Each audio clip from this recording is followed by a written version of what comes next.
Hi மக்களே, டயலிஸ் கிளம்பிட்டேன். இன்றைக்கி இது என் தங்கச்சியோட இன்னொரு துணி பார்த்துக்கோங்க. இப்படி தான் ஆரி ஒர்க்கோட தான் இந்த துணியை மீஷோவில் வாங்கியிருப்பான்னு நினைக்கிறேன். ஆமாம், இப்படி தான் இந்த டிசைனோட வந்துச்சு.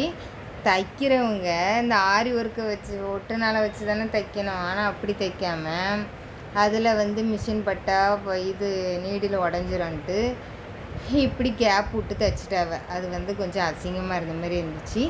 அதில் பட்டி டிங்கரிங் பார்த்து வச்சுருக்கேன். நான் தான் இப்படி அந்த சைடு நூலை வச்சு அதுக்கு மேலே கம்மை போட்டு ஒட்டி வச்சுருக்கேன்.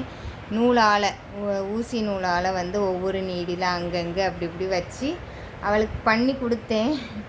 லாஸ்ட்டில் இப்போ அவளுக்கே அது வத்த மாட்டேங்குது சுடிதாரு. அது மறுபடியும் என்கிட்டே இன்றைக்கி தான் இதை போட்டிருக்கேன். இந்த கழுத்து இப்படி லூஸாக வந்த மாதிரியே வருது. அதனால் நம்மளுக்கு நான் எப்போதும் சுடிதார் தைச்சா பின்னாடி கயிறு வச்சுருவேன். இதில் அப்படி இல்லை, நம்மளுக்கு ஓசையில் கிடச்சிருக்கு.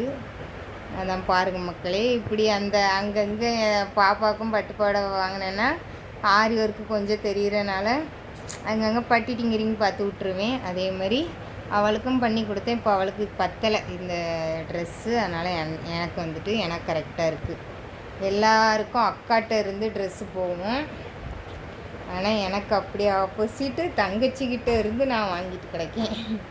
அதான் இன்றைக்கி டயலிஸ் கிளம்பிட்டேன். போயிட்டு வரேன் மக்களே.